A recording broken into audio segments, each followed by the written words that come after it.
YS Jaganmohan Reddy గారు ఇచ్చినటువంటి పిలుపు మేరకు విజయవాడ సెంట్రల్ నియోజకవర్గంలో విద్యార్థులతో కలిసి ఇతర రాజకీయ పార్టీలతో కలిసి సిపిఐ జిల్లా సెక్రటరీ పార్టిసిపేట్ చేశారు. విద్యార్థులందరూ కూడా ఈరోజు మా యాత్రకి, మా ర్యాలీకి మెడికల్ కాలేజీలు ప్రైవేటైజేషన్ చేసేటటువంటి దాన్ని ఏదైతే మేము వ్యతిరేకిస్తున్నామో ఆ కార్యక్రమానికి విద్యార్థుల యొక్క తల్లిదండ్రుల నుంచి పూర్తి మద్దతు వచ్చింది. అలాగే వైఎస్ఆర్ కాంగ్రెస్ పార్టీ కార్పొరేటర్లు, డిప్యూటీ మేయర్ గారు, విద్యార్థి సంఘాలకు సంబంధించిన వాళ్ళు, వివిధ డివిజన్లో పార్టీ అందరూ కూడా ఈరోజు హాజరయ్యారు. ప్రపంచం అంతా కూడా చూస్తుంది, ఆంధ్రప్రదేశ్ అంతా కూడా చూస్తుంది. ఎందుకని ప్రభుత్వం ఇంత మొండిగా వ్యవహరిస్తుంది, ఎందుకని ప్రభుత్వం ఈ నిర్ణయాన్ని వెనక్కి తీసుకోవట్లేదు.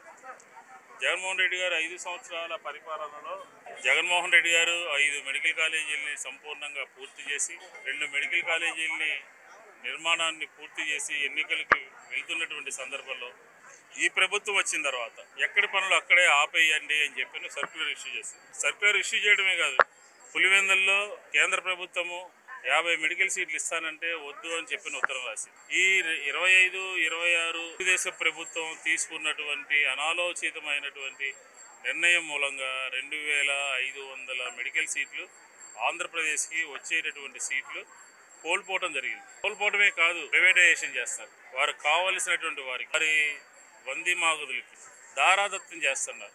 జగన్మోహన్ రెడ్డి గారేమో సంపద సృష్టిస్తే, జగన్మోహన్ రెడ్డి గారేమో ప్రభుత్వ పరంగా మెడికల్ కాలేజీలు ఉండాలి, ఈ రాష్ట్రంలో భారతదేశంలో అత్యధికమైనటువంటి డాక్టర్లు చదువుకోవాలని ముందుకు వచ్చేటటువంటి వారి సంఖ్య ఆంధ్రప్రదేశ్ నుంచే.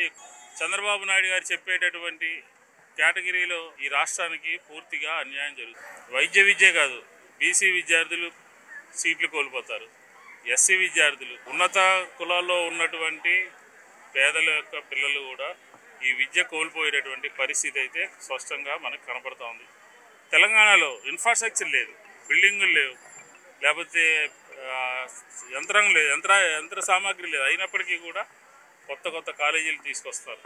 మన దగ్గర ఇన్ఫ్రాస్ట్రక్చర్ ఉన్నప్పటికీ కూడా ఈరోజు రాష్ట్ర ప్రభుత్వము 2,35,000 కోట్ల రూపాయలు 17 నెలల్లో అప్పు చేసి 5,000 కోట్ల రూపాయలు 10 మెడికల్ కాలేజీల మీద సంవత్సరానికి 1000 కోట్ల చొప్పున ఖర్చు పెట్టేటటువంటి పరిస్థితి, మనసు లేకపోతే ముందు చూపు ఈ ప్రభుత్వానికి పూర్తిగా నశించిపోయింది అని చెప్తాను.